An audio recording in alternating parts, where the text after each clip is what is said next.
Une des questions, qu'on est en droit de se poser, hein, quand on regarde la vie de l'Église, la vie des disciples que nous sommes, donc quand chacun de nous regarde sa vie, une des questions qu'on est en droit de se poser, c'est euh, si on réalise que dans notre marche avec le Seigneur, il y a des difficultés. Quand il y a des difficultés, ce n'est pas en termes d'épreuve, hein, c'est des difficultés même à marcher comme le Seigneur veut. Quand on réalise que notre marche avec le Seigneur ressemble un peu à ça, ou bien beaucoup à ça, à une marche difficile, une marche pénible dans laquelle on, on ne vit pas vraiment la vie spirituelle, la vie de l'esprit, la vie par l'esprit, tel qu'on lit ça dans les Écritures, tel que le Seigneur veut que notre vie soit. On est en droit de se poser la question de savoir, mais qu'est-ce qu'il fait comme ça? Qu'est-ce qu'il fait comme ça? Qu'est-ce qu'il fait? Et puis, bon, la vie dans le Seigneur que certains sont en train de mener, bien que je suis en train de mener, je vois honnêtement que c'est lourd, ce n'est pas. Ça ressemble à un fardeau que je porte difficilement et que par moments j'ai envie de laisser tomber même pour me soulager, d'après moi. Qu'est-ce qui fait comme ça? Qu'est-ce qui fait que c'est comme ça? Et puis on ressent ça de cette manière. Qu'est-ce qui fait que dans ma marche avec le Seigneur, je ne vois pas des, des vrais progrès? Bon, parce que l'idée de progrès, là, moi, j'aime revenir et puis insister là-dessus parce que ça fait partie de l'expérience chrétienne, de progrès. Parce que la marche dans le Seigneur, ce n'est pas on est arrivé là et on reste là jusqu'à la fin. On est arrivé à un point A, on va à un point B, c'était un point C. Ça, le progrès, on évolue. Et c'est une pensée qu'on retrouve dans les Écritures, même dans les écrits des apôtres, dans les paraboles même que le Seigneur lui-même a données. Et pourtant, je suis là, je suis dans l'église. Je suis dans l'église. Ça fait même des années, 4 ans, 5 ans, 7 ans, je suis dans l'église. Je viens aux réunions. Bon, je m'efforce d'être régulière aux réunions. Mais côté transformation, vie victorieuse sur le péché, hein, on dirait que ça ne change pas, quoi.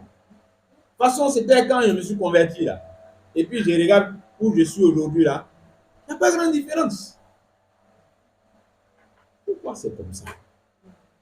Pourquoi ça fait comme ça? Bon, déjà, ce qui est bon, c'est de réaliser que ce n'est pas normal que ça soit ainsi. Ça, c'est la première chose. Ce n'est pas normal que l'expérience chrétienne soit comme ça. L'expérience de quelqu'un qui marche dans la foi en Jésus-Christ ne doit pas être comme ça. Oui, il y a des difficultés, il y a des épreuves, le chemin est long, il est rocailleux, etc. Le Seigneur lui-même nous a averti que c'est la route là, elle est resserrée, la porte aussi, elle est étroite. Tout ça, il nous a averti. Mais quand il dit ça, resserré et puis étroit, là, ça ne veut pas dire que on ne peut pas, que ça sera compliqué, tu ne pourras même pas. Non. Nous, là, notre naturel, là, ne peut pas. C'est pour ça qu'il nous a donné l'esprit. Bon, maintenant, si tant est qu'on a vraiment reçu l'esprit dont la mission est de nous conduire dans cette marche. Il dit quand l'esprit de vérité sera venu, il vous conduira. Donc quand l'esprit est donné, on est converti, on reçoit l'esprit. L'esprit qui nous est donné, c'est pour nous conduire. Maintenant, d'où vient qu'on a reçu maintenant l'esprit et la façon dont on marche là, ça ne ressemble pas à quelqu'un qui est conduit par cet esprit. Vous voyez un peu, non, ma réflexion. Et ça, c'est un gros problème. C'est un gros problème. C'est un peu de ça. que nous avons commencé à parler vendredi sous un autre angle. Le frère a parlé tout à l'heure de la foi. Prier, être dans des dispositions de foi quand on demande à Dieu. La dernière fois, on a parlé un peu de la foi aussi. On a pris Romains 10, 17 qui nous dit que la foi vient de ce qu'on entend. Et ce qu'on entend vient de la parole de Christ. Donc, dans cette grande réflexion de on marche avec le Seigneur, mais on n'a pas de fruits, ou on n'a pas suffisamment de fruits qui devraient correspondre à cette marche. On y réfléchit. Le problème peut venir d'où? Bon, la dernière fois, j'ai annoncé comme ça qu'on allait essayer d'examiner 3 signes qui peuvent être une indication qu'il y a un cœur malade quelque part. Mais oui, parce que si on marche dans le Seigneur et que on n'est pas en train de porter les fruits que le Seigneur attend de nous et que notre vie n'est pas en train de refléter ce que l'Évangile dit, ce que les Épîtres disent, il y a un problème quelque part. C'est ça que j'ai appelé un cœur malade. Oui, déjà, en soi, le fait de ne pas noter de fruits et de progrès, de transformation, de victoire sur le péché, le fait de ne pas noter ces choses-là, déjà est révélateur. Hein?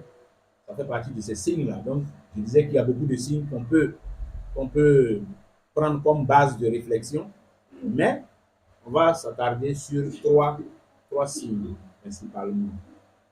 Et je rappelle que le vendredi dernier, je disais, enfin avant-hier, j'indiquais que le premier signe qu'on peut considérer, c'est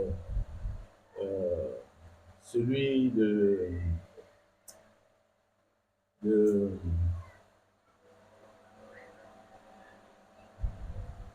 du fait que on marche dans le Seigneur, mais on a un problème avec la parole de Dieu. C'est-à-dire notre rapport avec la parole de Dieu. Quand quelqu'un, dans sa marche avec Christ, ne reçoit pas l'enseignement de la parole de Dieu parce qu'il écoute dans de mauvaises dispositions, ça, c'est une indication qu'il y a un cœur malade quelque part. Parce que oui, on peut être dans l'ambiance de l'église, on peut être dans l'ambiance de l'assemblée, mais avoir ce genre de comportement et de disposition-là, qui constitue un obstacle à la vie chrétienne authentique, épanouie, vivante, victorieuse. Si une personne, dans sa façon de marcher, ne reçoit pas l'enseignement, parce que n'étant pas dans des bonnes dispositions au moment de l'écouter, bon, ça c'est un signe qui indique une mauvaise santé spirituelle. Hein. Et quand on a dit des mauvaises dispositions, on en a cité quelques-unes. Hein. Quelqu'un qui ne comprend pas l'enseignement et qui ne cherche pas des éclaircissements et qui se contente du fait que je n'ai pas compris, donc ça justifie que je ne pratique pas. Ah, mais au moindre reproche, ça là, moi, il n'est pas compris. Ça, je ne comprends pas. Je ne comprends pas, je ne comprends pas. Comme s'il n'y avait pas les ressources et les moyens pour aider une telle personne à comprendre. C'est possible qu'au moment où l'enseignement est en train d'être donné en assemblée, bon, je n'ai pas compris, que je n'ai rien compris là-dedans du tout, ou alors que certains aspects de l'enseignement m'aient échappé pour une raison ou une autre. Hein. Ça peut arriver. Mais on prend ça comment? Quand ça arrive, quand il arrive que je n'ai pas compris un enseignement, je prends ça comment? Je me comporte comment à l'égard de ce que je n'ai pas compris là? Ça m'intéresse de chercher à comprendre. Donc, qu'est-ce que je fais pour chercher à comprendre? Ou alors, ça ne m'intéresse pas, j'étais juste là, j'ai écouté, j'ai fait acte de présence, c'est suffisant, que j'ai compris ou pas, tant pis, on avance, la vie continue. De toute façon, il y aura d'autres enseignements. Mais le malheur, c'est que cette disposition-là, elle se répète d'un message à un autre, d'un message à un autre. Mais comme ça, on ne reçoit pas l'enseignement. Un cœur qui fait comme ça, il ne reçoit pas l'enseignement. Il entend, mais il ne reçoit rien. Et ce n'est pas bon. Ce n'est pas bon.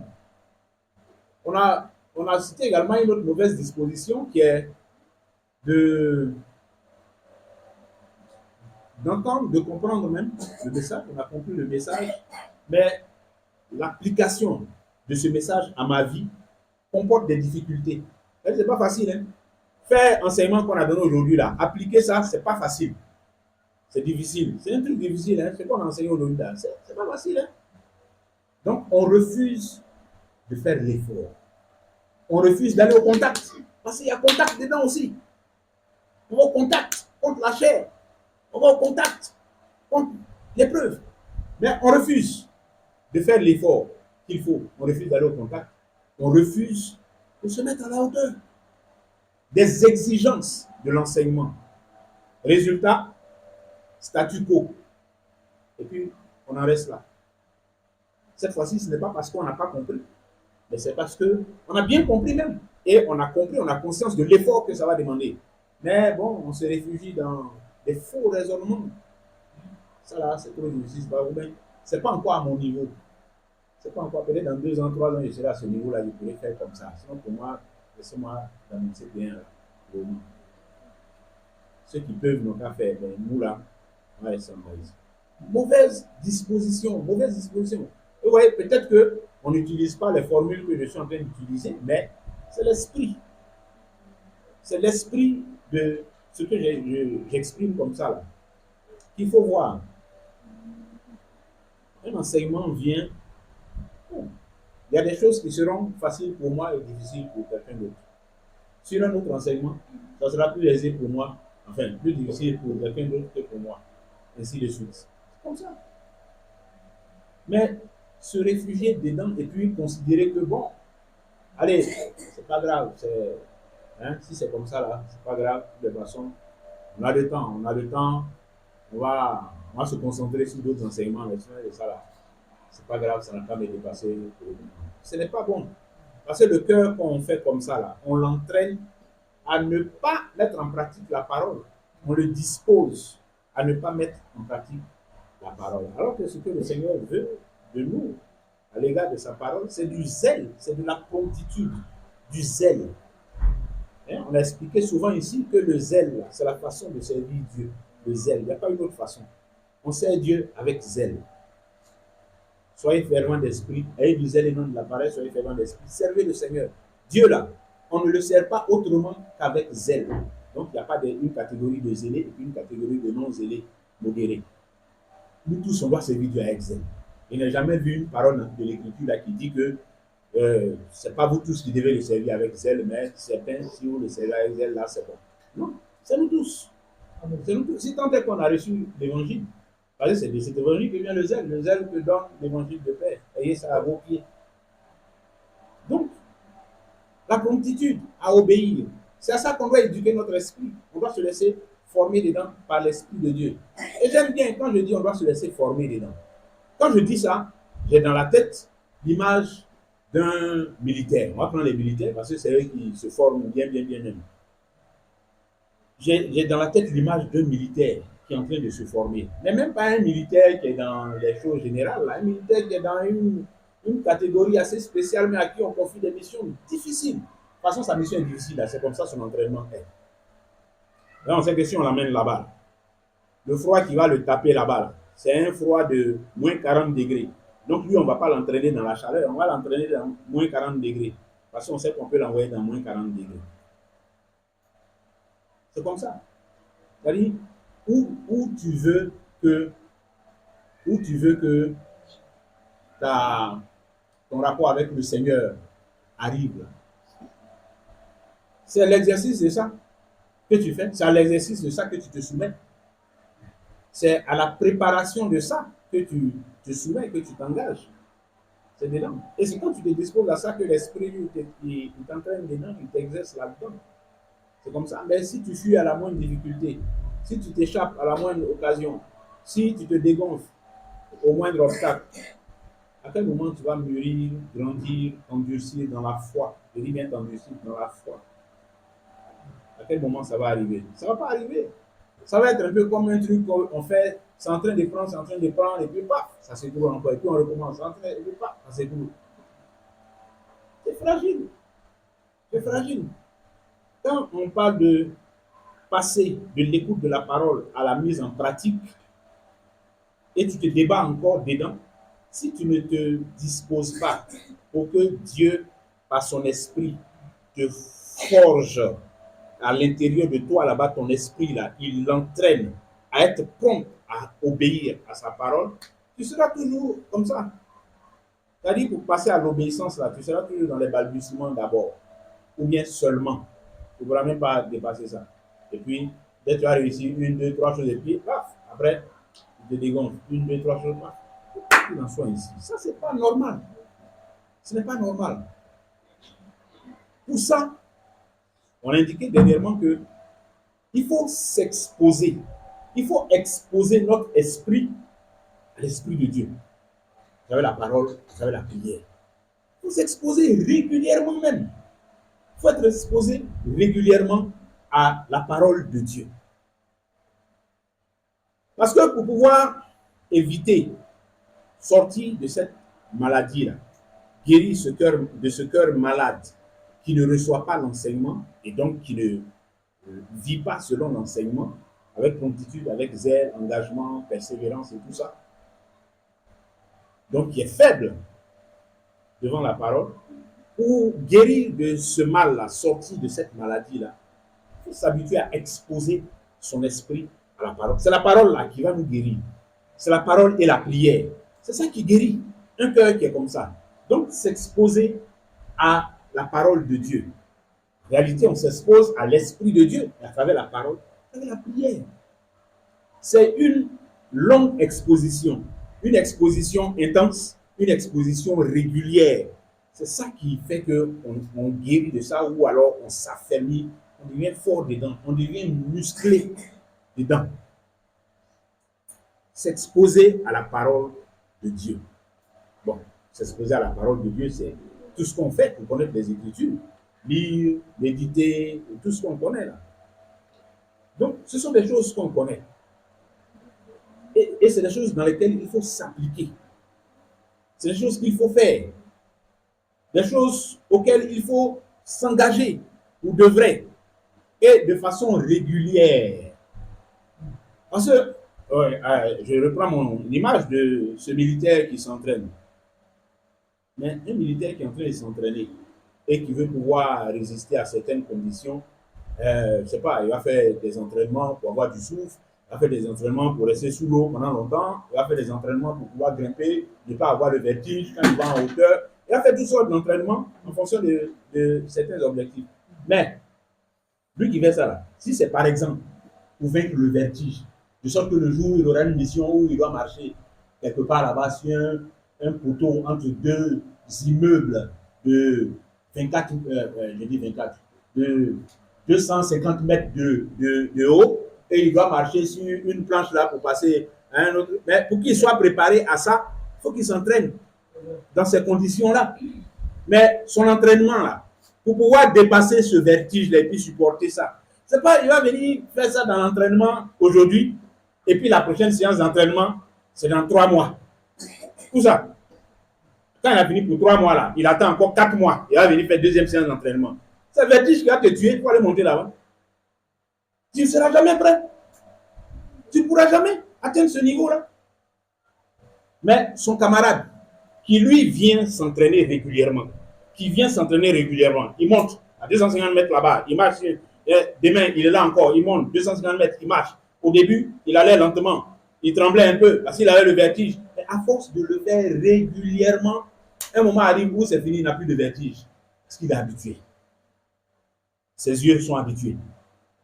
Il est habitué à évaluer les choses et puis à être rassuré par rapport à ça. Il est habitué. On dit habitude. C'est quand tu fais tout le temps, que quelque chose encore s'habitue. C'est comme ça que l'esprit là, s'accommode. C'est ça, notre esprit là. il prend ça, il prend la température de l'Esprit de Dieu. Parce qu'on est exposé tout le temps à lui. On développe notre sensibilité à l'Esprit de Dieu. Parce qu'on est au contact de lui à travers la parole. On la lit régulièrement. On médite la parole de Dieu. On est intéressé par la parole de Dieu. On l'écoute. Et quand on l'écoute avec un cœur disposé. Parce qu'on comprend que la parole de Dieu, là, Jésus lui-même l'a dit, elle n'a de sens pour nous que dans la mesure où on la met en pratique.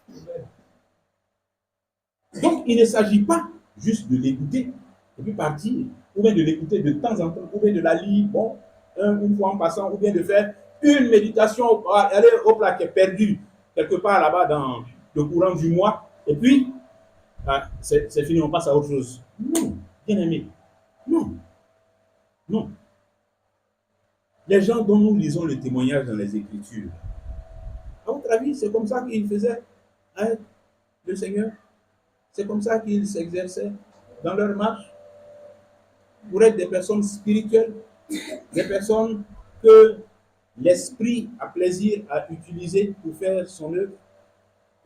Quelqu'un même qui est négligent avec l'esprit de Dieu, comment l'esprit de Dieu va vouloir l'utiliser même pour faire quelque chose? Il te voit déjà en négligent. Comment il va vouloir t'utiliser même pour faire quelque chose de bon dans son œuvre? C'est pas possible. Donc ça, bien aimé, c'est une chose très importante. Notre rapport avec la parole de Dieu. Notre rapport avec la parole. Il ne faut pas que, c'est-à-dire, si au moment où je suis en train de dire ces choses-là, tu réalises que, effectivement, quand on dit la parole de Dieu, là, et puis je suis en train de dire s'exposer régulièrement, exposer son esprit régulièrement à la parole de Dieu, toi-même, honnêtement, tu sais que tu n'es pas dans ça. Tu ne fais pas partie de ceux qui exposent leur esprit régulièrement à la parole de Dieu à travers ces différentes choses que j'ai citées. Mais il faut que ça t'interpelle. Il faut que ça t'interpelle. Parce qu'il n'y a pas de truc, hein. Non. Ça dit, si c'était que bon, Seigneur, moi je fais partie de tes enfants chéris. Donc même si je ne fais pas tout ça là, je sais que tu es là. Allez, utilise-moi, fais ton œuvre. Ou bien, bon, fais-moi porter du fruit de ton esprit, même si ta parole ne me dit rien, même si je suis léger avec ta parole, même si, bon, dans la prière aussi, je ne suis pas assidu, je ne suis pas... Mais je veux porter du fruit. C'est pas possible. Le Seigneur lui-même, là, il montre les voies, pour que ces voies-là soient empruntées, afin que ça produise le résultat qu'il a indiqué. Demeurer dans sa parole. Demeurer en lui, lui il demeure en nous. On porte du fruit et on est saisi. La voie qu'il a indiquée. Donc, d'où vient que nous, on va créer une autre voie. On va chercher des facilités, du favoritisme, un peu quoi.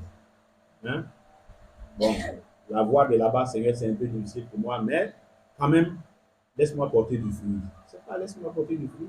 C'est la façon dont tu t'exposes à l'Esprit de Dieu là, qui, qui, entraîne, qui entraîne tout le reste.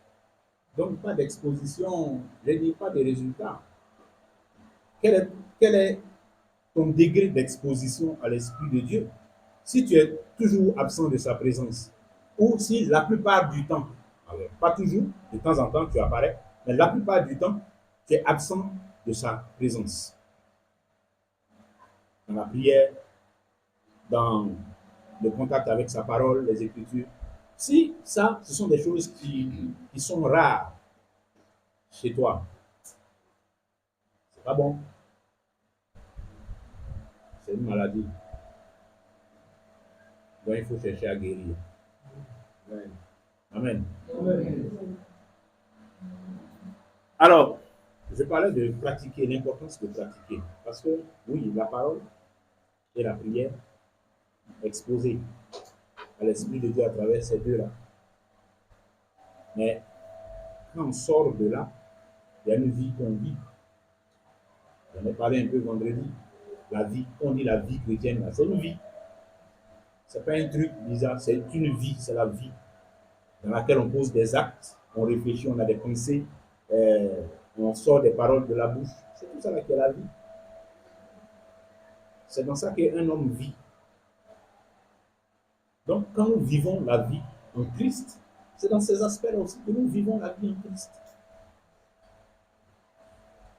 quand nous voulons mesurer, ou quand le Seigneur lui-même veut mesurer la qualité de notre vie pour lui, avec lui, par son esprit, c'est dans tout ce qui est pratique là aussi qu'il va évaluer ça. Et que nous aussi, nous pouvons évaluer, que nous devons évaluer ce que nous vivons aussi dans le Seigneur.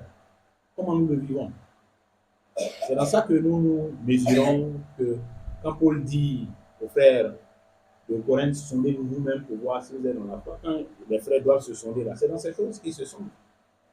C'est dans ces choses qui se sondent. Et c'est ça qui est la pratique. La pratique. Mais vous voyez, il faut qu'on soit, mes frères et mes sœurs, il faut que nous soyons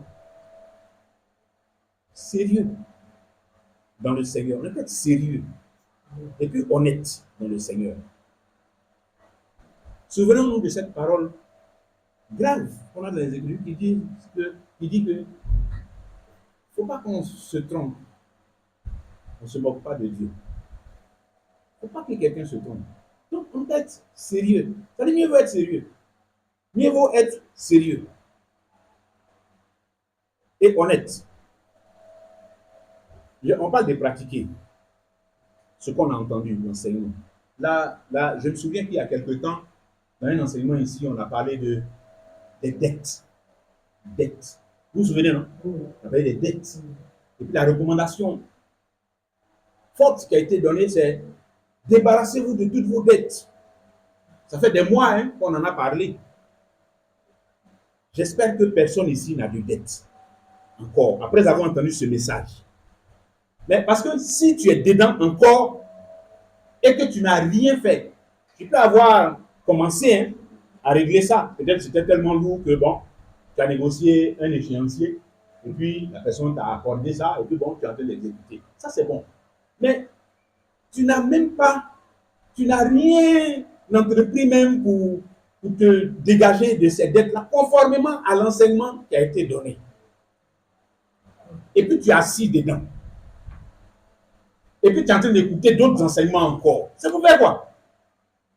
C'est pour faire les nouveaux enseignements que tu écoutes là, c'est pour faire quoi?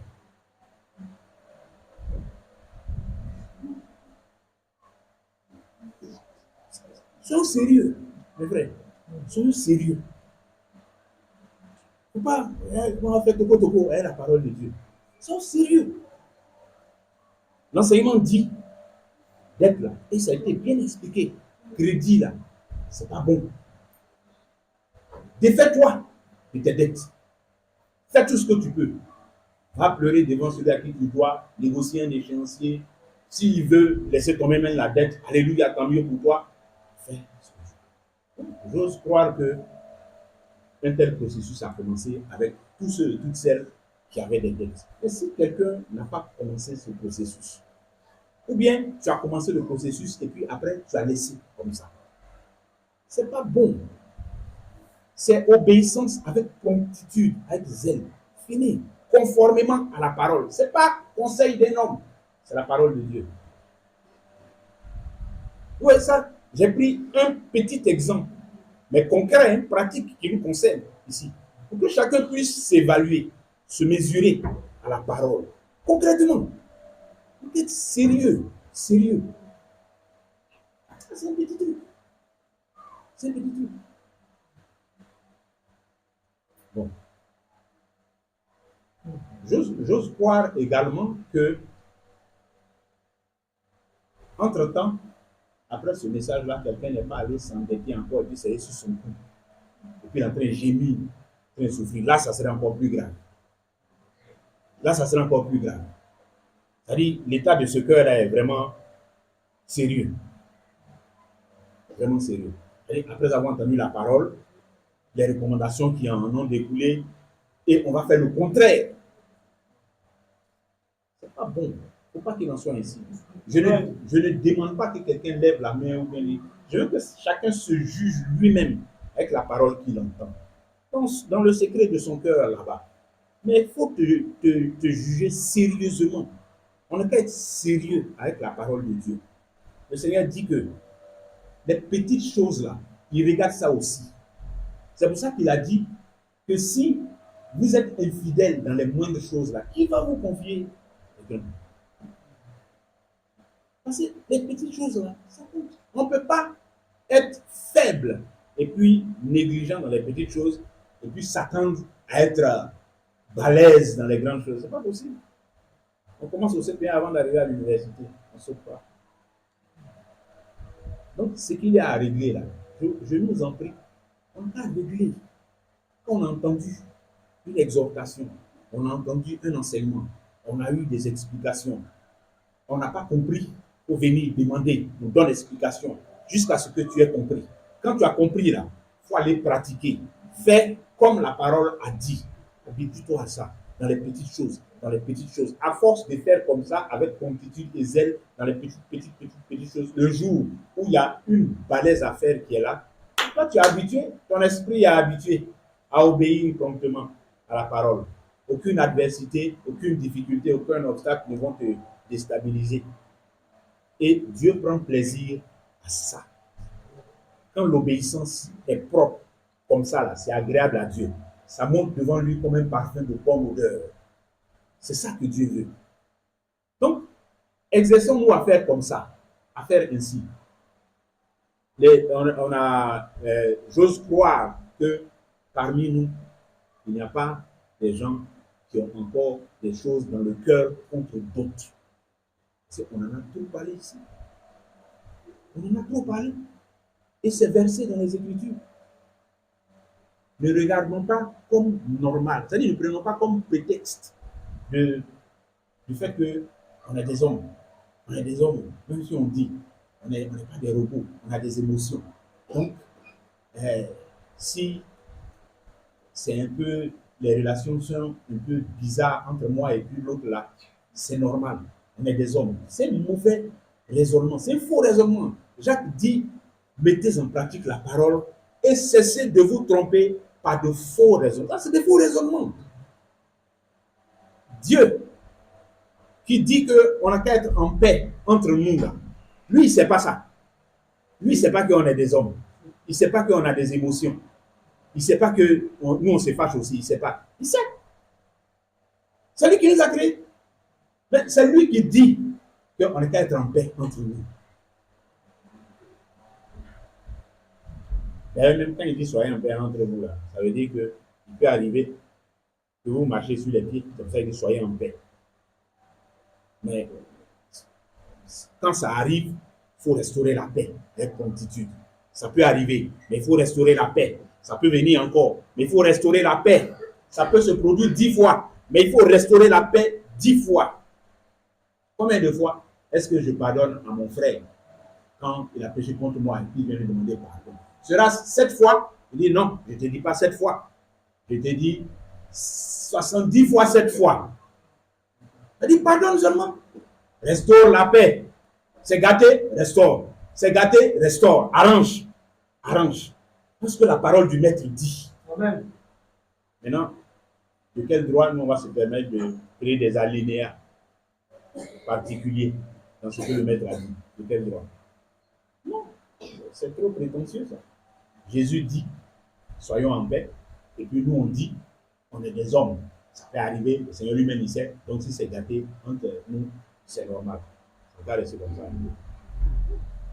Le cœur qui est en bonne santé, il ne raisonne pas comme ça. Le cœur qui est en bonne santé, il ne fait pas comme ça. Devant une instruction claire que le maître a donnée. Ça, il n'y a même pas d'interprétation, c'est une instruction claire.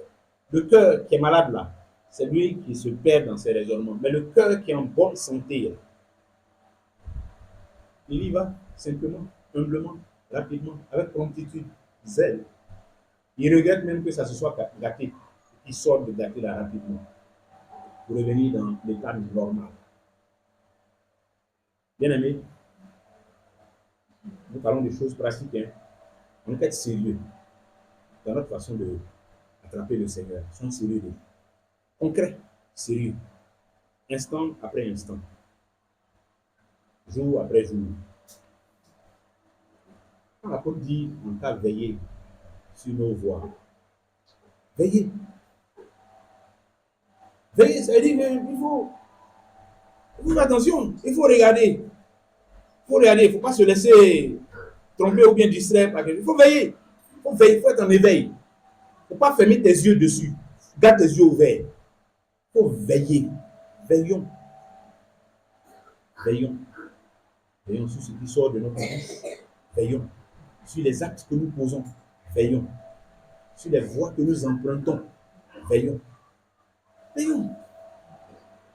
Voilà la parole du maître. Donc, le maître ne peut pas dire veillez et puis nous, on dort. Il ne peut pas dire veillez, faites attention. Et puis nous, on est négligent, on dort, on laisse. Et puis la vie n'a qu'à nous emporter ou ça peut nous emporter. Là. Alors que le maître dit veillez. Une fois encore, quand le maître dit veillez, ça veut dire que celui qui ne veille pas, quelque chose peut arriver. Quelque chose arrive à ceux qui ne veillent pas. Il y a une façon de marcher qui sera la marche de ceux qui ne veilleront pas. C'est pour ça que le maître, comme il veut que notre marche soit conforme à la marche de ceux qui veillent, il nous dit veillez. Vous veillez. Mais si vous ne veillez pas, vous allez marcher d'une manière que je n'aime pas. Veillez pour pouvoir marcher comme je veux là. Veillez. Et les yeux ouverts. Regardez. Faites attention dans vos relations, dans vos rapports entre vous. Faites attention. De quoi vous vous mêlez, dans quoi vous vous jetez. Faites attention. Ne passez pas comme ça les yeux fermés. Ouvrez les yeux. Regardez. Veillez. Faites attention. Réfléchissez. Avant de faire les choses là, réfléchissez. Et par réflexion, avec votre propre sagesse. La parole que le Maître nous a donnée, la sagesse que Dieu nous donne par son esprit. Réfléchissez, appliquez cette sagesse-là aux différentes situations dans lesquelles vous pouvez vous trouver. Veillez. Veillez. C'est de nous que l'esprit nous oriente, qui nous dirige, qui nous éloigne de ce qui ne va pas être bon et qui nous rapproche du chemin qui est bon, qui est juste. Veillons. Le cœur qui est en bonne santé, c'est comme ça qu'il fait. Il veille. Parce que le Maître a dit, veillez. Mais vous voyez, ce niveau d'état de veille, tu ne peux pas l'avoir si ton esprit n'est pas exposé régulièrement à l'Esprit de Dieu. C'est l'Esprit de Dieu là qui peut déteindre sur toi et puis te faire devenir comme lui. Mais si tu n'es pas exposé régulièrement, suffisamment à l'Esprit de Dieu, dans la prière, par une immersion régulière dans la parole de Dieu, par la lecture, par la méditation et de toute autre manière, par l'écoute, si tu ne t'exposes pas régulièrement, ça ne peut pas. Ça ne peut pas. Ou bien tu as développé un truc charnel là, bon, tu as fait quelques machines intellectuelles, ça, des fois ça prend, des fois ça ne prend pas. Mais non. Mais non. Faisons, c'est-à-dire, celui qui est dont le cœur a ces difficultés-là, et même celui dont le cœur n'a pas ces difficultés, qui a besoin d'être affermi aussi dans ces voies-là. C'est comme ça. Faisons comme ça. Faisons ainsi. Ne nous contentons pas de ce que j'aime appeler le folklore. Le folklore.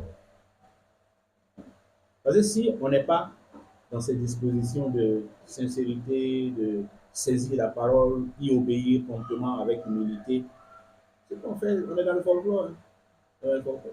C'est le cœur même. Je répète la parole du maître. Si vous savez toutes ces choses, vous êtes heureux pour vous les pratiquer. C'est-à-dire que s'il n'y a pas pratiqué, là, tout le reste, c'est le folklore. Faites tout. Qu'il n'y a pas pratiqué là-dedans, c'est dans le folklore. Donc, il faut saisir ça. C'est Jésus qui a dit. C'est pas nous. Si vous savez toutes ces choses, vous êtes heureux pour que vous les pratiquiez.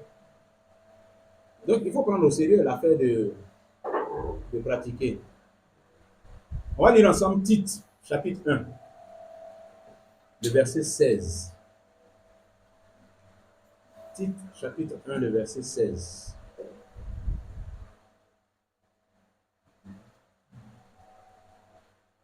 Quand on ne donne pas à la pratique sa place dans notre marche avec le Seigneur, voilà à quoi on ressemble.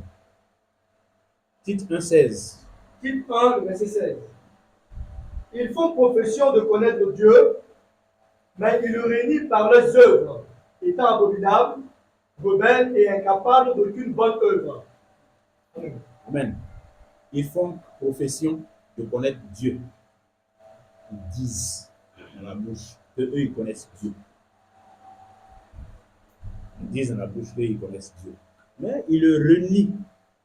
C'est-à-dire, c'est facile hein, de peindre Pierre en noir. On dit, il a renié le maître, il a renié le maître. Voilà des renégats ici. On dit, ceux qui disent seulement dans la bouche qu'ils connaissent Dieu là, et qui n'ont pas les œuvres d'obéissance, qui démontrent qu'effectivement ils sont des connaisseurs, sont des connaisseuses de Dieu, sont des gens qui renient Dieu par leurs œuvres. Ils le renient. De toute façon, Pierre a renié, je ne le connais pas là. C'est comme ça que par nos œuvres aussi, on peut le renier. Mais on ne dira pas je ne le connais pas, on dira même je le connais. Pierre encore, il a été, j'ai dit quoi, honnête même, en reniant clairement, je ne le connais pas. Il a eu peur. Mais ceux dont on parle ici, là, mais ils sont pires que Pierre. Parce qu'eux, ils disent, je le connais, mais ils le renient par leurs œuvres. Faites attention. Hein? Et on a la même pensée dans 2 Timothée 3,5. 2 Timothée 3,5. 2 Timothée 3, le verset 5. Ayant l'apparence de la piété, mais régnant ce qui en fait la force. Éloigne-toi de ces hommes-là. Ayant l'apparence de la piété. Quand vous prenez le chapitre 3 de 2 Timothée, là, lisez un peu les premiers versets. Sache que dans les derniers temps, il y aura des temps difficiles, car les hommes seront égoïstes, amis de l'argent, fanfarons, hautains, blasphémateurs, rebelles à leurs parents, ingrats, irréligieux. Merci, c'est bon.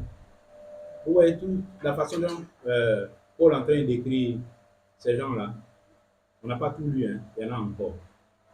Mais quand on entend ça là, on ne pense pas à l'église. Hein. On pense au monde seulement.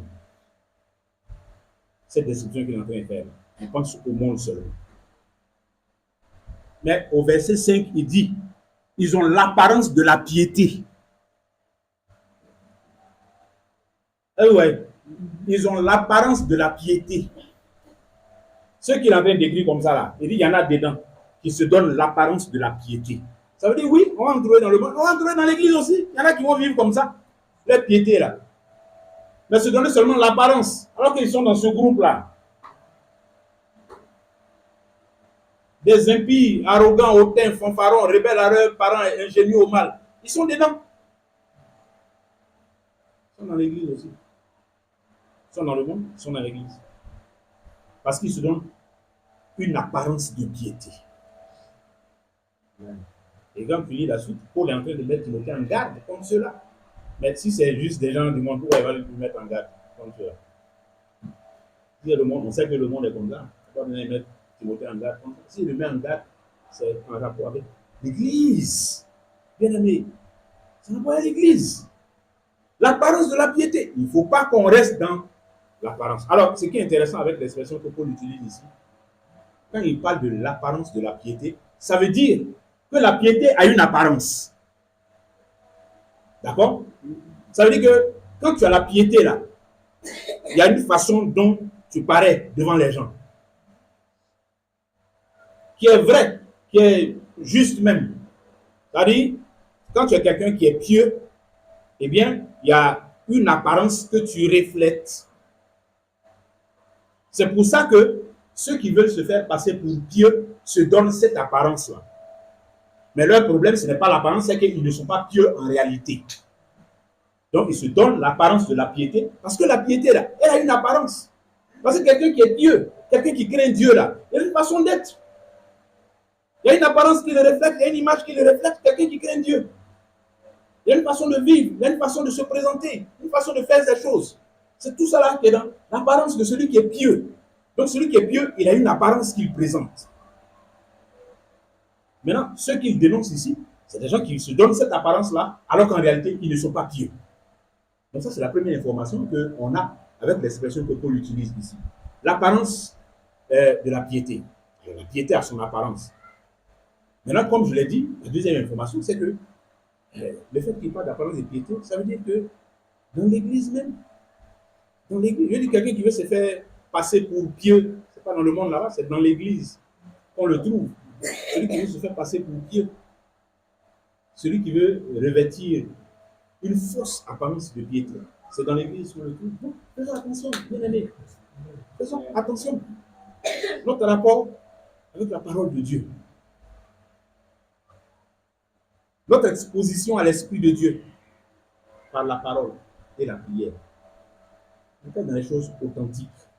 C'est pour ça que je répète, soyons sérieux et honnêtes. Soyons dans les choses authentiques. Dans notre foi, là, on est qu'à mettre des choses authentiques. Dans notre piété, soyons authentiques, soyons vrais. Quand il dit authentique, là, on est qu'à être vrai. Où tu as des difficultés là, dans la foi, il ne faut pas mourir avec là-bas. On peut t'aider. Il faut chercher à te faire aider. Il faut crier au secours. On va t'aider. Mais il ne faut pas mourir dans ton coin là-bas. Genre, si tu dis ça, si tu dis que toi-même, ça fait un mois même, tu priais même, tu n'as même pas fait, quelqu'un va se moquer de toi ou bien quelqu'un va se rendre compte que ah, la sœur Adia, elle fait comme ça, là, alors que ah, le frère là, si tu as des pensées comme ça, là, tu vas mourir. Tu vas mourir. Celui qui est malade là, il ne garde pas de maladie pour dire hey, je vais bien. Je vais bien. Non, non, ça va, je vais bien. Tu vas mourir. La dernière fois, on a expliqué que autant la croissance spirituelle se fait progressivement, là, la mort spirituelle, au lieu d'aller un peu. Puis on s'éteint. Et quand tu t'isoles, tu restes à part. C'est comme ça que tu t'éteins. Donc, bien aimé, il faut rechercher de l'aide auprès des frères, auprès des sœurs. Il faut rechercher de l'aide. Et il faut faire ça bien, sérieusement. Sérieusement. Il faut être honnête, faire le point, et puis reconnaître ce qui a besoin d'être restauré, ce qui a besoin d'être voilà, revitalisé spirituellement. Un frère peut t'accompagner dedans, une sœur peut t'accompagner dedans. C'est comme ça. Alors, ça me fait une belle transition en même temps sur l'autre signe.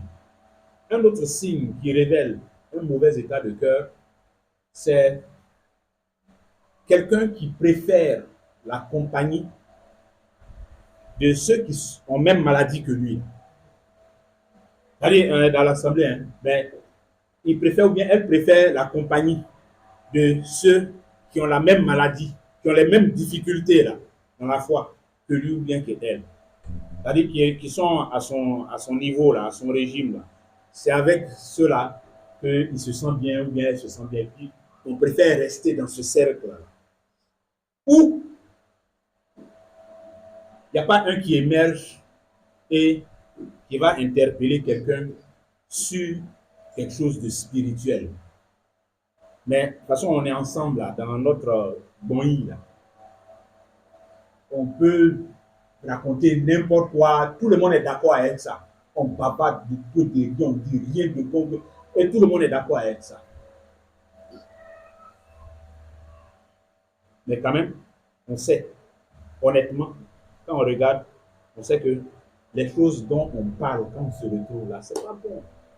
Il n'y a pas d'édification dedans. C'est même pas des paroles même qu'on doit trouver au milieu de nous. Si c'est pour découper les gens dans le critique, ou bien si c'est pour, je ne sais pas moi, se pomper pour aller casser la baraque quelque part là-bas. Un a problème avec l'autre qui vient expliquer au lieu de pouvoir raisonner par la sagesse de Dieu et puis l'enlever dans palabre, enlever ça dans ce... Au contraire, on le pompe, on le conditionne, on la conditionne même pour aller donner à l'autre, pour aller... Voilà, et puis, donc c'est ça. Et cette ambiance-là, on est à l'aise dedans, on est bien dedans, parce que tous ceux qui sont dans le groupe là pensent de la même manière, réagissent de la même manière. Nous tous là, on a la même maladie de cœur.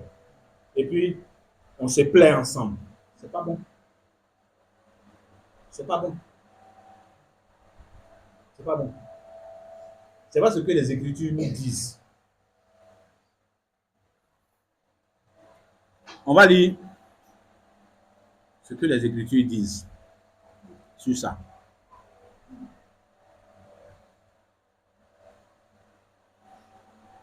1 Corinthiens, chapitre 15, le verset 33.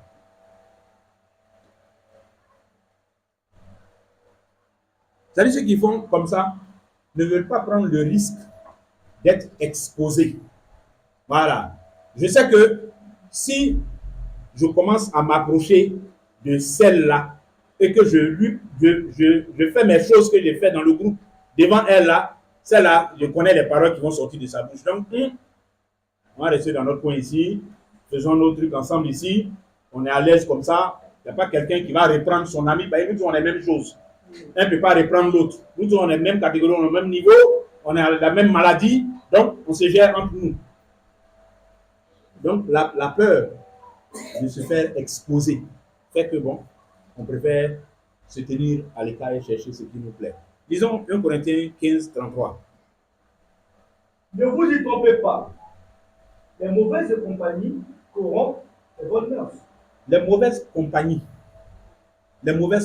là, ça gâte bon cœur. C'est-à-dire, bon cœur que tu as, ou bien que tu peux avoir, ou bien que tu as envie d'avoir, de développer, là, bon cœur, dans lequel il y a les choses de Dieu, ce que Dieu aime, comment tu vas être motivé à t'orienter, à porter tes regards vers les choses de l'esprit. Cœur comme ça, là, mauvaise compagnie gâte ça. Mauvaise compagnie gâte cœur comme ça. C'est ce que ça veut dire. Les mauvaises compagnies corrompent les bonnes mœurs. Ça veut dire, c'est un côté, il faut regarder aussi, pour voir dans quel état se trouve ton cœur. Bon. Lisons un peu 2 Timothée 2, 22. 2 Timothée 2, verset 22. Fuis les passions de la jeunesse et recherche la justice, la foi, la charité, la paix avec ceux qui invoquent le Seigneur d'un cœur pur. Amen. Amen. Oui, avec ceux qui invoquent le Seigneur d'un cœur pur. Donc, la même façon qu'une mauvaise compagnie gâte mon cœur, c'est comme ça qu'une bonne compagnie te permet d'acquérir ces choses-là. La compagnie de ceux qui invoquent le Seigneur d'un cœur pur. Le cœur pur, là, ça va te contaminer aussi. C'est pour ça que Paul donne cette exhortation à Timothée. Fuis d'un côté et recherche de l'autre. Fuis et recherche. Important, bien aimé. Alors, il faut faire quoi? Il faut élargir ton cercle d'amis là. Il faut élargir le cercle. Pour te rapprocher aussi. Pour te rapprocher aussi de ceux que quand tu regardes là, tu sais que ceux-là peuvent t'apporter quelque chose spirituellement. Il faut t'approcher d'eux aussi. Il faut les mettre dedans, dans ton cercle d'amis. Ils n'ont qu'à faire partie des gens que tu vas apprendre à fréquenter aussi, vers lesquels tu vas apprendre à partir, à aller. Parce que, dans un premier temps, c'est toi qui connais, c'est-à-dire avant que tes œuvres ne sortent pour être vues des autres et que les autres discernent que toi, tu as un problème, toi-même, tu es le premier à savoir ton état. Donc, plutôt que d'attendre que quelqu'un court vers toi pour venir, on peut ne pas savoir, hein, surtout si tu es un parfait hypocrite, on ne saura pas, tu vas jouer la comédie tellement bien que, bon, on ne saura jamais. Et puis, qui aime exposer ses maladies spirituelles? Qui aime exposer ses insuffisances spirituelles? Personne. Personne n'aime exposer ça. Quelqu'un a un problème spirituel, quelqu'un a un problème dans sa foi et puis il va venir exposer. Personne n'aime exposer ça. Donc tout le monde est prompt à porter son masque. Mais toi-même, tu sais, toi qui es concerné, tu sais que tu as un problème ici. Maintenant, quand tu regardes et tu vois qu'il y a quelqu'un qui peut t'aider, va vers la personne. Va vers la personne. Ne t'enferme pas dans des faux raisonnements encore. Va vers la personne. Parce que quelqu'un peut t'aider et quelqu'un est prêt à t'aider, va vers la personne, va chercher de l'aide. Il faut crier au secours. Parce que tu vois, il y a des prières là. Tu fais à Dieu, hein. Oh Seigneur, Seigneur, vraiment, je veux me relever spirituellement, je veux me relever, je veux me relever. Le Seigneur t'a déjà répondu depuis. Mais comme tu veux que ce soit l'ange Gabriel qui vienne pour te relever, tu continues de prier pour ça. Mais l'ange Gabriel ne viendra pas. Celui par qui Dieu va te relever là, il est à côté de toi. Elle est à côté de toi. Déjà. Mais comme tu as d'autres raisonnements bidons qui te bloquent dans la tête, tu es bloqué. Donc tu es exaucé. Dieu a déjà préparé quelqu'un pour t'aider, mais toi-même tu te bloques maintenant. Ça, tu es fatigué. Ça, là, tu as prié pour ça 10 ans. Cadeau. Le frère est là. La soeur est là. Celle de qui tu dois t'approcher. Et puis, elle va te contaminer par son feu. Elle va te contaminer par ses moments de jeûne, prière et exposition à la parole de Dieu. Elle va te contaminer par ça là. Elle est déjà là. Le frère qui va te faire comme ça pour te rallumer là, il est là. Il est à côté de toi. Mais comme tu te bloques par tes faux raisonnements, tu crées problème. Dans ta maladie que Dieu veut guérir là, tu crées problème encore. Donc, préférez un autre signe que je viens de dénoncer, c'est quand quelqu'un préfère la compagnie de personnes qui ont les mêmes difficultés, les mêmes problèmes spirituels que lui ou bien qu'elle. Bon, les affinités, ça se crée hein, dans nos rapports dans l'Église. On ne trie pas forcément pour regarder, pour dire, ah, lui, elle est très spirituelle, non, c'est de lui, je vais m'approcher et tout ça. Nous, les affinités, ça se crée. D'accord? On se fréquente sans, je veux dire, sans s'évaluer, a priori. Mais bon, on est là, on est des frères, des sœurs. C'est normal qu'on ait des rapports entre nous. Même si, entre nous, là, dans nos relations, on découvre après que celle-là et moi, là, on a les mêmes problèmes. C'est comme ça, nos relations, là, se font. Mais quand tu as réalisé ça, et que, honnêtement, tu constates que la soeur avec qui tu marches, là, elle a le même problème que toi. Peut-être son problème est plus grave que pour toi, là. Cherche du secours. Cherche du secours. Au lieu de continuer dans votre communion là, à vous empoisonner mutuellement. Cherchez du secours. Cherchez du secours ailleurs. Cherchez du secours auprès de personnes. C'est ça qu'est l'église. C'est pas que dans l'église là, bon, quand quelqu'un est en difficulté spirituellement, allez, il crie à Dieu, Dieu fait descendre une corde, il y a des anges qui descendent là-dessus, il est le problème, et puis les anges remontent, et puis. Non. Dans l'église, on se soutient. On se soutient dans l'église là. On s'entraide dans la marche avec le Seigneur. On s'entraide dedans. Donc, ceux qui sont plus forts ont pour instruction de soutenir ceux qui sont moins forts.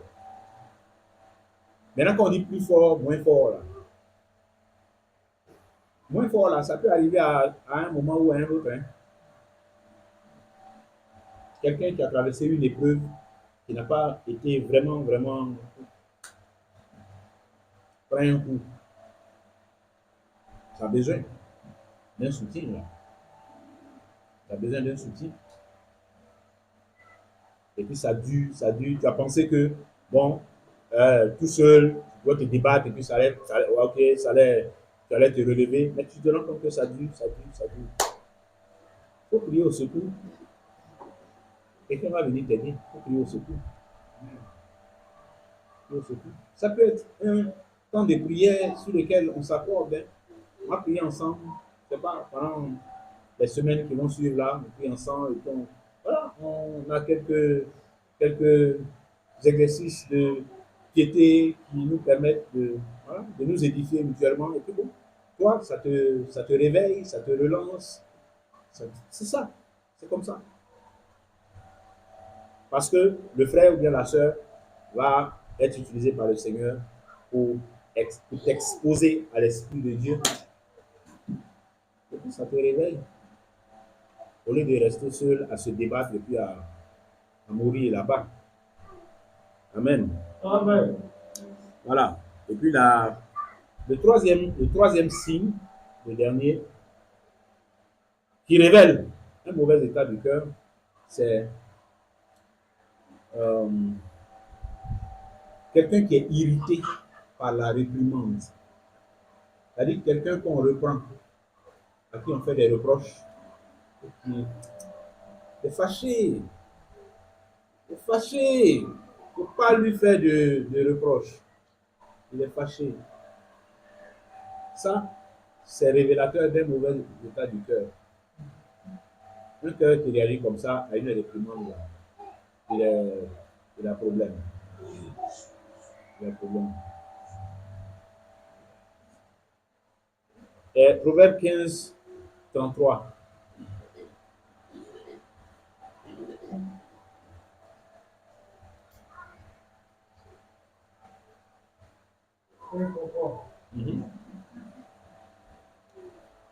La crainte de l'Éternel enseigne la sagesse, et l'humilité précède la gloire.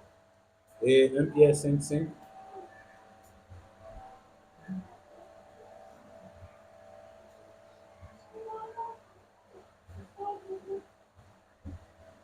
Pierre 5, verset 5.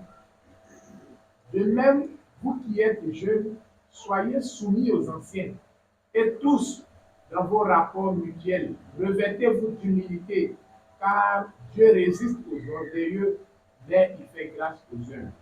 Amen.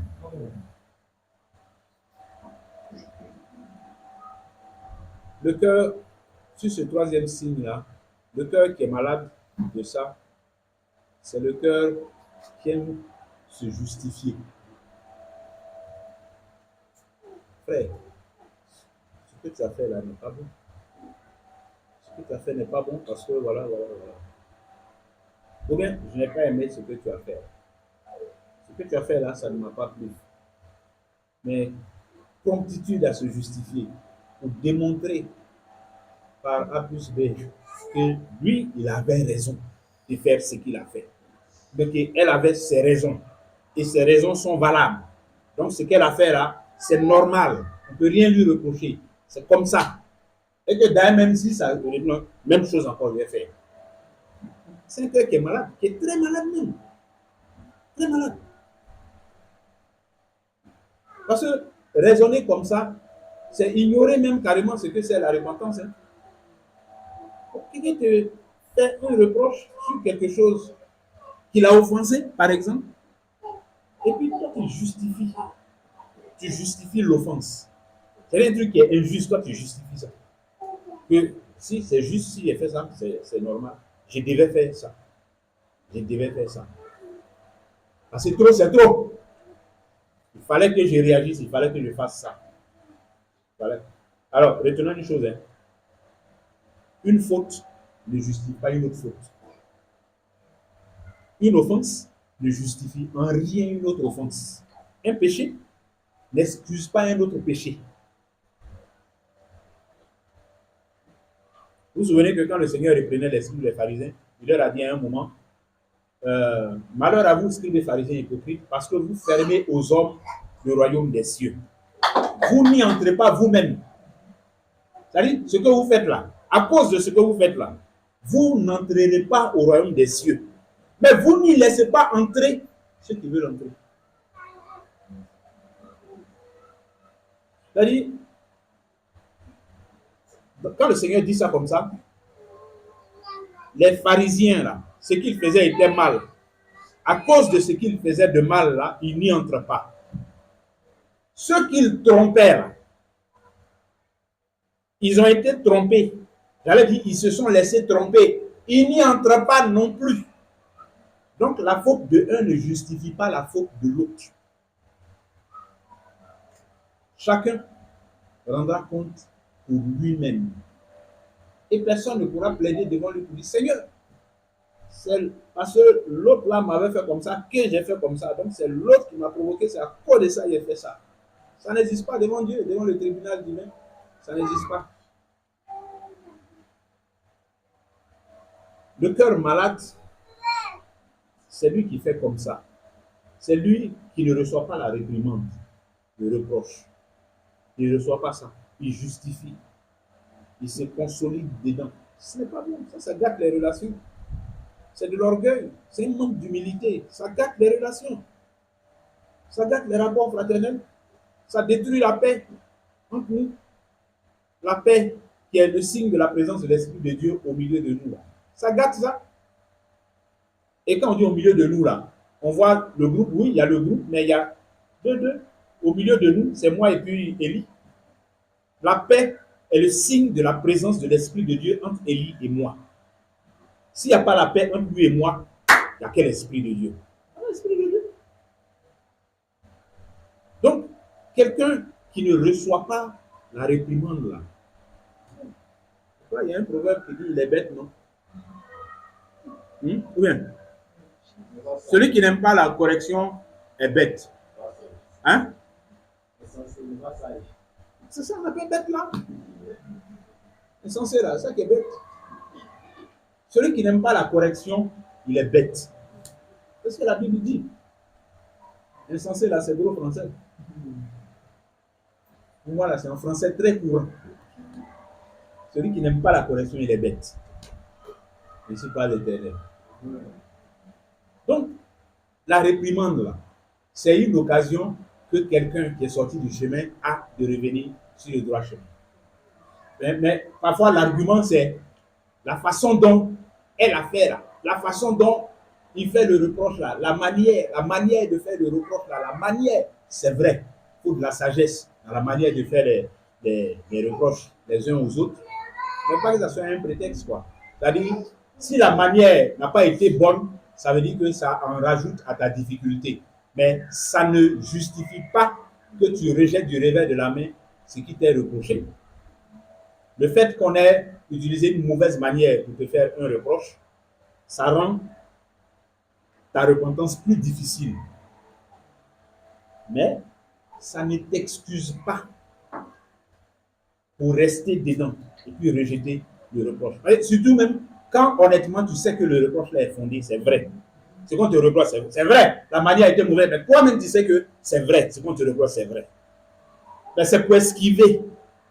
Pour s'esquiver là. La manière, on prend la manière. Même si on dit, c'est pas comme ça, on aurait pu, c'est pas comme ça, c'est vrai.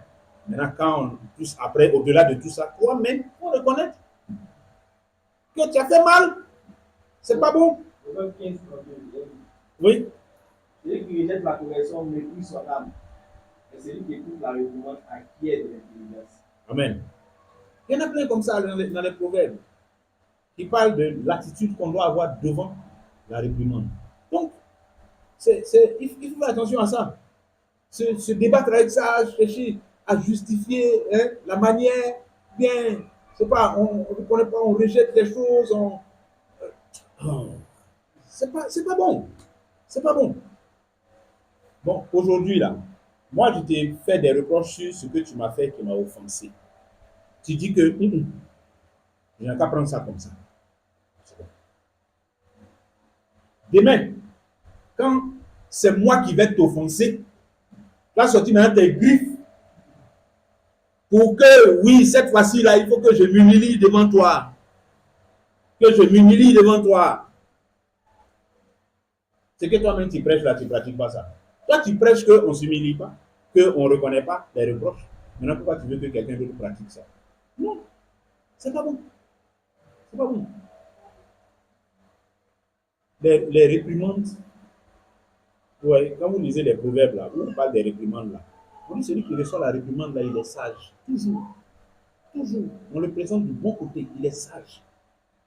Celui qui reçoit la réprimande, celui qui reçoit le reproche, il est sage. On dit une parole, mieux vaut une parole au sage que 100 coups sur le dos de l'insensé.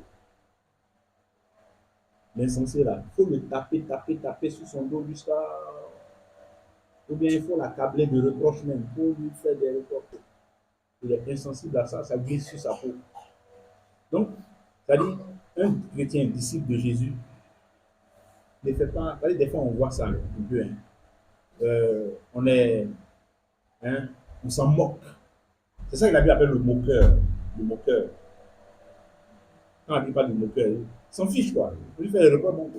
Ça lui dit rien, ça lui glisse sur la peau. C'est ça le moqueur. Il s'en moque, il s'en fiche. Vois-le où tu veux. Ça ne va pas quelque part. Il s'en fiche. Ça va quelque part, oh, bien aimé. Ça va quelque part. Hein? Ça va quelque part. Peut-être pas devant les hommes, mais devant Dieu, ça va là-bas. Donc il faut faire attention. Et ça, c'est applicable à nous dans tous nos rapports, hein, entre nous.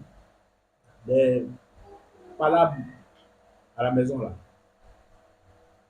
Ça dedans aussi, c'est applicable. Les palabres à la maison, monsieur, madame, les querelles qu'on a. Il faut apprendre à recevoir les réprimandes. Il faut apprendre ça. C'est un signe d'humilité. Celui qui n'a pas ça, ou celui qui est faible dedans, il a la maladie de l'orgueil. Son cœur est malade d'orgueil. C'est un mal qui est mortel pour la foi, qui est mortel pour l'âme. C'est un mal qui est mortel, l'orgueil. Ça tue la foi, ça tue. Et ça tue tellement, de façon tellement pernicieuse que ça te laisse croire que tu es encore vivant alors que tu es mort. Donc il faut faire attention à ces choses-là. C'est pour ça que l'humilité fait partie des qualités les plus excellentes qu'on trouve dans la marche avec le Seigneur. L'humilité. C'est important. Donc, mes frères et mes sœurs, faites attention. Ouais, sur les reproches, là, quand on te fait un reproche de façon récurrente, on te reproche la même chose, la même chose, la même chose, la même chose. C'est une maladie qui est en train de s'aggraver comme ça. C'est une maladie qui est en train de s'aggraver comme ça. On t'a reproché ça aujourd'hui, demain on te reproche, après on te reproche. Ça veut dire que tu es sur place. Tu ne bouges plus, hein, tu n'évolues plus. Tu es sur place. Et ton mal est en train de s'aggraver parce que tu t'endurcis dedans. Chaque fois qu'on te reproche, puis on revient encore, ça veut dire que tu as récidivé. Et tu es en train de t'endurcir. Ton esprit est en train de s'endurcir dedans. Sur ça. C'est pas bon. C'est pas bon. L'humilité, libérer le cœur, demander pardon, sans chercher trop de justification, trop de paroles, trop de... La simplicité de cœur, il y a la puissance de Dieu dedans. Le cœur qui se libère facilement dans ces choses-là, il y a la puissance de Dieu dedans. Parce que l'orgueil qui fait qu'on ne veut pas lâcher et qu'on ne veut pas reconnaître un reproche qui nous est fait là, cet orgueil-là, c'est une faiblesse. C'est une faiblesse. Celui qui est fort, c'est celui qui est capable de renverser l'orgueil. Parce que l'orgueil, il parle à la chair. Il parle à ta chair. Il dit, toi, moi, le vieil homme là, égo, moi. Je ne peux pas, je ne peux pas, moi. Celui qui est capable de renverser l'orgueil là. Il est fort, hein? Il est puissant. Il est puissant. Et donc, apprenons ça. Apprenons ça. Apprenons à ne pas nous emporter, à ne pas nous enflammer, à ne pas laisser nos cœurs être structurés par ça. On refuse les réprimandes. C'est ça qui est notre réaction principale. Et puis bon, de temps en temps, pour certaines choses, on peut laisser passer. Mais de façon générale, nous là, les réprimandes là, ça passe pas. Les reproches, ça passe pas. On est toujours en train de justifier, en train de récidiver, en train de chercher des explications pour, oui, dire qu'on avait raison de faire ainsi, de faire comme ça. Ce n'est pas bon. Nous sommes des chrétiens. Nous sommes des chrétiens. On se rappelle ça simplement aussi. Hein. Nous sommes des chrétiens. Nous ne sommes pas des hommes simples, ou bien des femmes simples. On est des chrétiens. On est chrétiens. Et la puissance de Dieu qui agit en nous, là, l'Esprit de Dieu qui agit en nous, là, c'est l'esprit de celui qui, pendant qu'il était en train d'être tué, là, intercède en faveur de ceux qui sont en train de le mettre à mort. C'est cet esprit puissant-là, c'est lui qui agit en nous. Parce que nous sommes chrétiens. Nous sommes ses héritiers, ses co-héritiers de Christ. Donc, vivons ça. Vivons chrétiens que nous sommes là. On n'a qu'à vivre ça dans ces différents aspects de notre marche quotidienne. Vivons ça. Ne regardons pas ces choses-là comme dérisoires. Non. C'est la puissance de Dieu. C'est la puissance de Dieu dans le cœur d'un homme qui fait qu'il regarde et il est capable de reconnaître là où l'orgueil ne veut pas qu'il le reconnaisse. Mais il est capable de s'humilier pour dire tu as raison. Ce que tu dis là, Pardon. Sabari. Yaki. C'est la puissance de Dieu. Amen. Amen. J'ai envie de dire, c'est la vraie puissance de Dieu. Parce que, regardez, moi, si je regarde deux personnes, il y a un qui vient de prier et puis le mort a ressuscité. Et puis il y a un autre qui est à côté là. Et on l'a accusé à tort même. Et puis il a dit, pardon. Celui qui a manifesté la plus grande puissance de Dieu là, c'est lui là. Il n'a pas ressuscité un mort, hein. Mais le proverbe dit,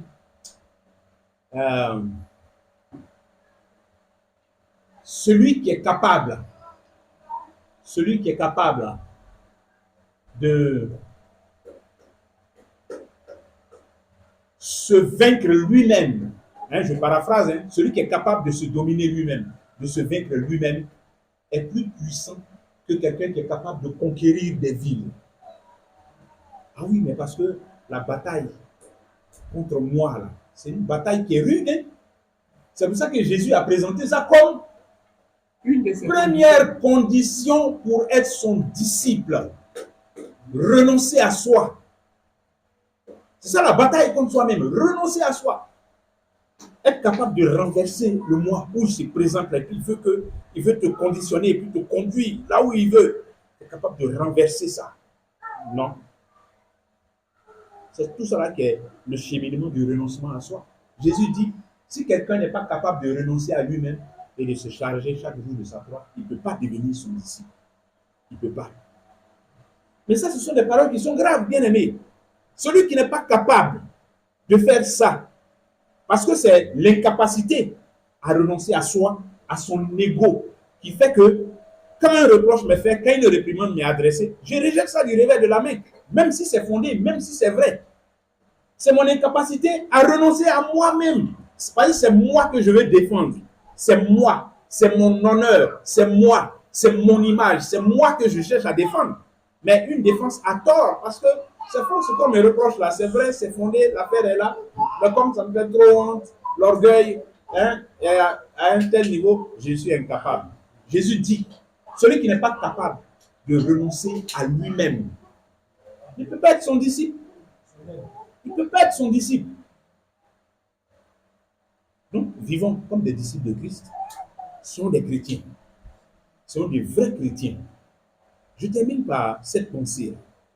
Oui, tout à l'heure, le frère Samuel intervenait.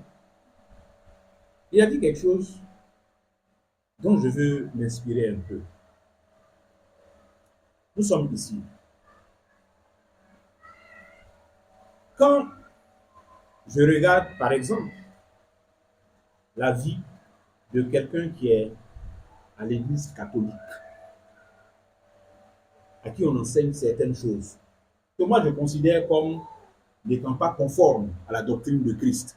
Mais bon, lui, il est éduqué dedans, il pratique ça, il fait ça, il vit selon ça. Et puis, il y en a un autre qui est dans une église évangélique, qui lui aussi est enseigné sur certaines choses qu'il pratique. Et je considère que beaucoup de ces choses-là ne sont pas conformes à la saine doctrine. Et puis, il y en a un autre qui est dans Deima, qui a aussi ses pratiques. Et puis un autre qui est dans Papa Nouveau, qui a ses pratiques. L'autre est dans Céleste, qui a ses pratiques aussi. Et puis, nous tous là, on marche ensemble. Nous tous là, on marche ensemble.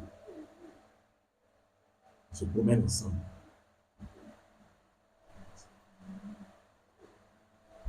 Est-ce que vous pensez que c'est parce que moi, je serai capable de dénoncer les doctrines là? Je prends les catholiques, je démonte par A plus B qu'on ne fait rien avec Marie. Je prends Papa Nouveau, j'explique comme ça. Wow. Je prends Céleste, on ne va pas au bord de la mer pour faire truc. Je prends un autre là-bas, et puis je démonte ça par A plus. Vous pensez que c'est ça là qui dit que je suis un disciple de Jésus? Ça ne suffit pas pour dire que je suis un disciple de Jésus. Parce que, comme on vient de le dire là, dans les choses que le Seigneur Jésus-Christ a présentées, qu'il a expliquées là, quand il parle d'être son disciple, et vous serez mes disciples, et vous serez mes disciples. Si vous faites comme ça, vous serez réellement mes disciples. Si vous faites comme ça, vous serez mes disciples. Quand dans Jean 15, par exemple, il parle de demeurer dans sa parole. Si ma parole demeure en vous et que vous demeurez en moi, vous serez mes disciples.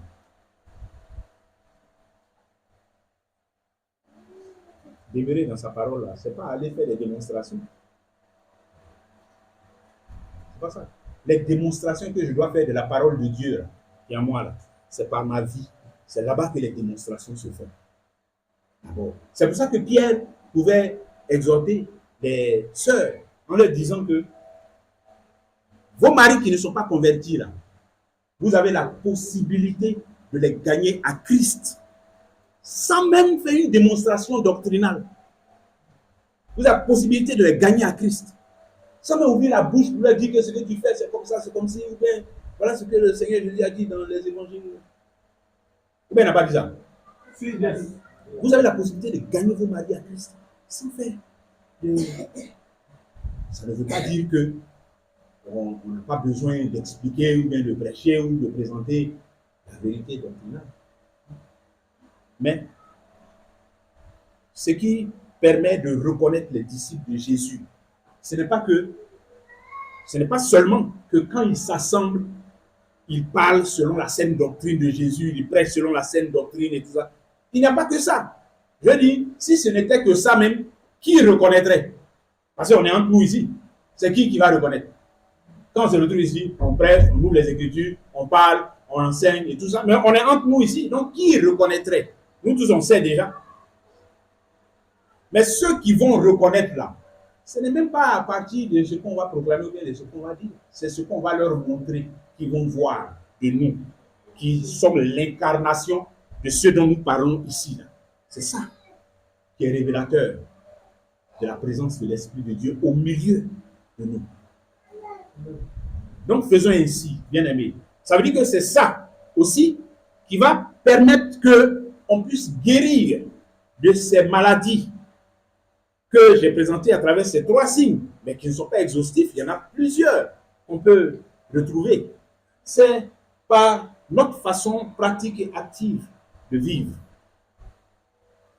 que ce que nous faisons de l'enseignement que nous entendons, il faut le recevoir dans de bonnes dispositions. Chercher à comprendre pour pratiquer. Sérieusement, simplement, humblement, honnêtement. C'est également notre capacité à ne pas nous enfermer dans des cercles où on se rend compte qu'on a besoin d'aide, j'allais dire extérieure à ces cercles-là, mais quand même, on reste dedans, on reste dans ces cercles et on ne va pas vers l'aide, vers le secours que Dieu peut nous apporter pour améliorer notre santé spirituelle. Il faut que ces choses-là, si on se retrouve là-dedans, ça change aussi. Et il faut également qu'on apprenne à l'Esprit de Dieu à avoir un cœur humble, de ne pas laisser notre cœur être gangréné par l'orgueil. Ça, c'est un signe aussi que ça ne va pas spirituellement. Il faut qu'on progresse dedans, on doit évoluer là-dedans. C'est vrai, ce n'est pas un coup de baguette magique, mais aujourd'hui on a parlé là. Vous allez voir que tout à l'heure, là, le Seigneur va vous mettre devant des situations où vous devez apprendre à être humble. Choisir entre l'humilité et puis l'orgueil. C'est comme ça Dieu fait. Et moi, je l'ai beaucoup expérimenté. C'est comme ça Dieu fait. Quand tu commences à prier, Seigneur, enseigne-moi l'humilité. Mais comment tu vas apprendre l'humilité si tu n'as pas des occasions d'être orgueilleux ou bien orgueilleuse? C'est devant ces occasions-là, il te met. Quand tu dis apprends-moi à pardonner, comment tu vas apprendre à pardonner s'il n'y a personne qui t'offense? Il va envoyer des offenses, on va t'offenser. C'est dedans que tu vas apprendre à pardonner. C'est comme ça. Apprends-moi la patience. Il va te mettre dans des situations où, en principe, tu veux que la chose se règle vite, que ça se fasse vite. Mais c'est là-bas que tu vas apprendre la patience. Donc, c'est comme ça. Soyons prêts à ça, soyons disposés à ça. Et puis, regardons notre vie dans le Seigneur, avancer dans la bonne direction. Que Dieu vous bénisse. Amen.